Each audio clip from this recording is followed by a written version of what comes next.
आज का विषय है दृश्य और दृष्टा का स्वरूप। योग दर्शन साधन पाद पातंजल योग सूत्र 12। महर्षि पतंजलि दृश्य अर्थात वर्तमान और दृष्टा अर्थात भविष्य के कर्म फल के स्वरूप को बताते हुए कहते हैं,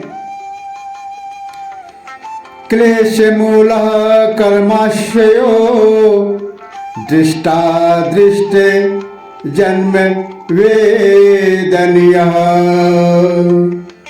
अर्थात वर्तमान और भावी जन्मों में भोगने योग्य कर्मों की वासनाओं अर्थात कर्म संस्कारों का समुदाय का मूल क्लेश है। मनुष्य जो भी कर्म करता है उससे संसार निर्मित होते हैं। इस प्रकार अनेक जन्मों में किए गए कर्मों से उन संस्कारों का समुदाय बनता है। प्रत्येक कर्म का फल अवश्य होता है। कोई भी क्रिया ऐसी नहीं है जिसकी प्रतिक्रिया न हो। यही उसका फल है जो कर्मवाद के सिद्धांत को सिद्ध करता है। इस कर्म समुदाय का क्षय भोगे बिना नहीं होता।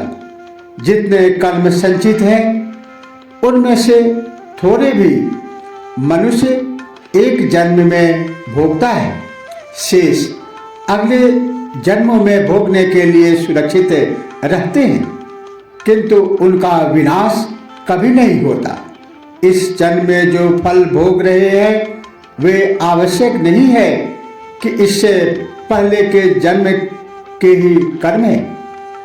इससे पहले के कई जन्मों पूर्व के भी कई जन्मों के हो सकते हैं। फिर इस जन्म में जो भी अच्छे बुरे कर्म किए गए हैं वे भी संस्कार बनते हैं, जिन्हें अगले जन्मों में भोगना ही पड़ेगा।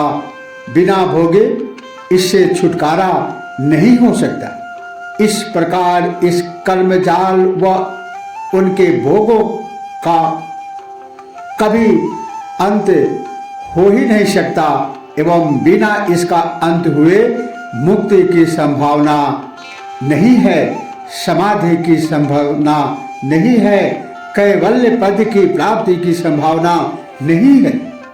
किंतु इन कर्म संस्कारों के समुदाय का मूल ये अविद्या आदि पांचों क्लेश है। यदि अविद्या, अस्मिता, राग, द्वेष तथा अभिनिवेश आदि क्लेशों के मूल में जो अविद्या है तथा अहंकार जिसका कारण है न रहे तो ये कर्म अपना फल नहीं देते।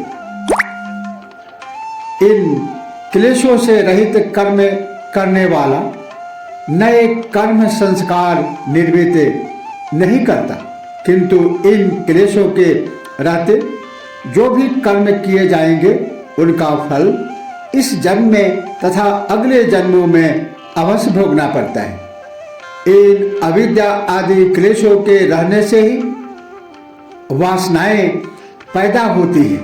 यदि इसे जान लिया तो वासनाएं समाप्त हो जाती हैं, अन्यथा इनके बीज रूप में रहने पर पुनः इनका विशाल वृक्ष बन जाता है।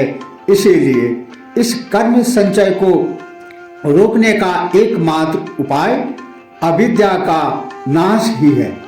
साधक को इसी अविद्या के नाश का उपाय करना चाहिए जो इन क्लेशों का मूल है। आज इतना ही, शेष अगले सूत्र में। तब तक के लिए ओम नमः शिवाय। जय श्री कृष्ण।